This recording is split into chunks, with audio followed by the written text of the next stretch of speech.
Hello, welcome back to Fist Entertainment. Now we're finally done with Child's Play stuff. Changed it to a different filter. Hope you guys like this one. This one's called the Vivid one. It's a movie filter. Alrighty. Well, this is probably a long time coming review. It's probably been requested in the back of your mind. So let's get in with it. Make sure I get the year right on this. That's where my review, first time review this time. First time review of The Conjuring Universe's The Nun from 2018. Alrighty. Well, unlike most of the reviews during this event, which is the Return to Conjuring Universe cinematic event, this is a first time review. So, showcase again. Alright. The Nun. This one has been hated by most fans. I am not one of the people that hates this movie. I recognize why people have problems with the movie. I recognize it. But you guys gotta understand something. First off, use your imagination with looking at me right now. I have what's known as a classic military haircut. I wear suits. Most of them, although made in Asia and in America, most of the suits I wear are of more of a British type of look. Now, how does this apply to what I'm about to say? Because if you just take a look and take time to look at Gothic horror movies of a Victorian look, a lot of the people in the movies look like me. So, maybe that will kind of get a little perspective in there, right there, about why I like this movie. I can relate to it a lot more because of the fashion trends and the clothes and this overall atmosphere, because I'm a very big fan of, Gothic horror. I mean, like, there's a reason why I consider Fright Night from 1985 a better movie than Lost Boys. And it has a lot to do, really, with the character that Roddy McDowall plays, Peter Vincent. He was very Victorian, because he's a relic from the old Universal monster movies, creature features era. And it really shows. And that just can't get enough of that. And much can be said about The Nun. But I also like The Nun a lot more than I should, because of the fact that this is, in my opinion, the most no holds barred Conjuring movie. This one is the most elaborately violent, the most graphically violent, the most disturbing one out of the entire franchise. I mean, what this demonic demon nun thing does, Valak, what Valak does in this movie is pretty over the top, violent, and disturbing. So, guess I gotta like that. I will admit, though, story-wise, it's kind of boring. Flow-wise, tends to not flow quick enough at points. I will definitely admit that. There seems to be a common demeanor as to why people don't like this movie. Alright, well, plot of the film.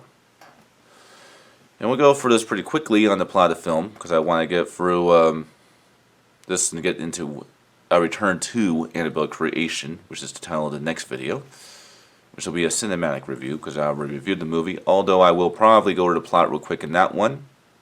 mainly because of the fact that the microphone was not working, and the video that I did originally for Annabelle Creation last year is not that good. So I might go over that one a little bit, but this is expected to be more of a experience review. Now on to the plot of The Nun.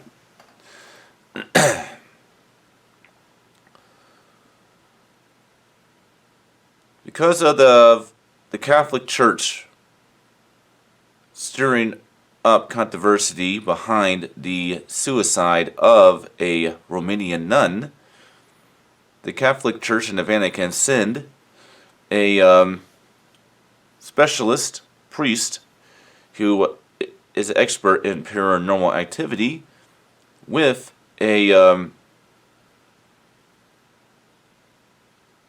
soon-to-become nun to Romania to investigate the suicide and to investigate the coven in which the nuns in Romania were of course at. In doing so, they meet this farmer who is a French Canadian known as Frenchie, and they discover that there's a town legend, town mythology, that this coven is cursed by some sort of demonic evil.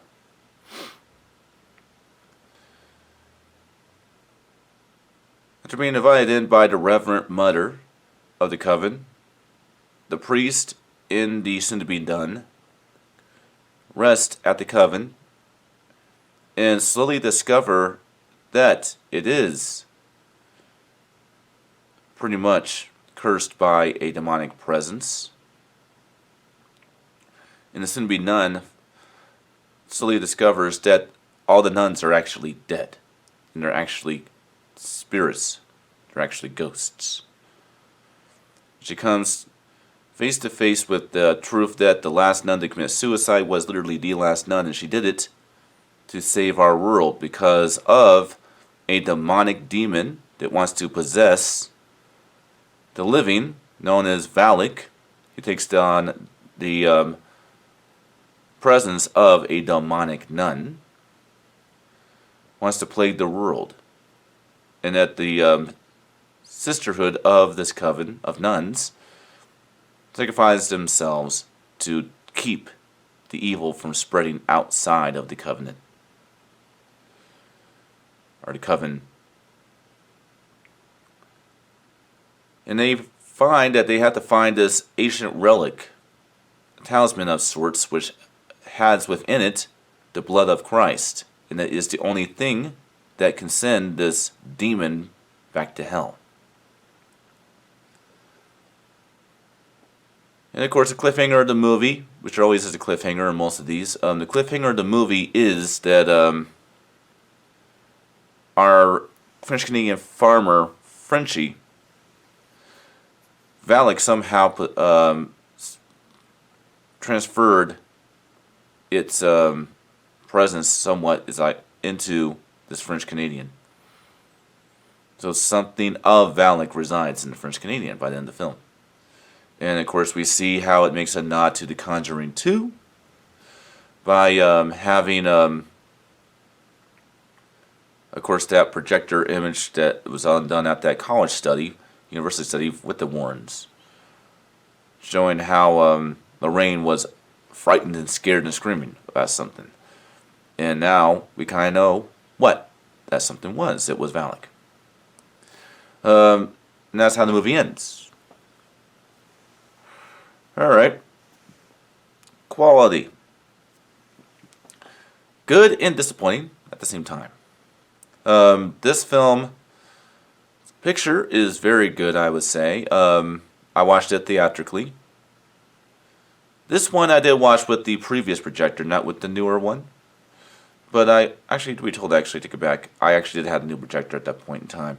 So yeah, I watched it with the newer projectors. It's one of the first films I did that with. Of course, obviously, I did it with Child's Play films, but this is the first modern movie that I actually seen in movie theaters. So this is what makes this one kind of special, is the fact that I actually went to the movie theaters and saw this movie. So it was like a nostalgic thing to watch it again on this cinema, this big screen and projector. It was actually very, very fun indeed to do that.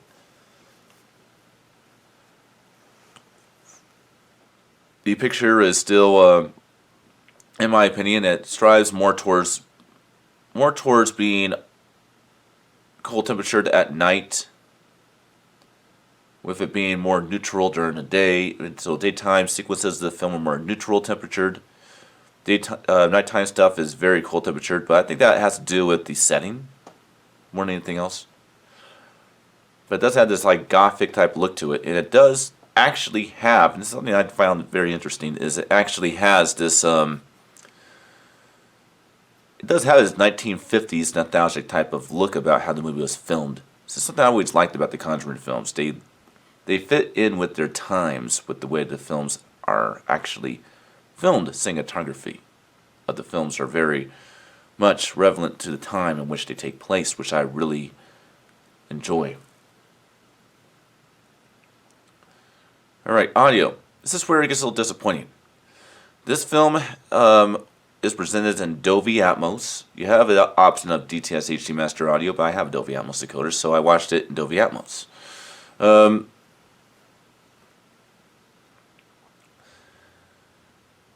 There are some sequences in the movie to where they used overheads, but for most part, not proper use of overheads in my opinion. There's parts of the movie that, you know, I really would think they would use overhead effects much more in the movie. Now, like I said, there are some sequences in the film in which they properly use overhead, but I just felt like it was a bit of a letdown with the sound. But does it still sound quite good for what it is? Yes. It still does come across as Dolby Atmos track. It just doesn't have as much use of overhead height effects as I think it should have. I think that's the best way to kind of put it. Alright. The controversy of The Nun, why a lot of people don't like this movie. I would say that my best opinion is that people probably think it has too many fantasy elements in it. Well, we're going to go right into the film that I think is too fantasy-like. So let's go ahead and do a pre-launch to that. My question to Conjuring Universe fans: how can you pick on The Nun because of its fantasy elements when The Nun is actually inspired by controversial Catholic and Vatican stories of a demonic presence in Romania in the 1950s? This film is actually more inspired by true events than you think. How can you say this film is completely a fantasy movie when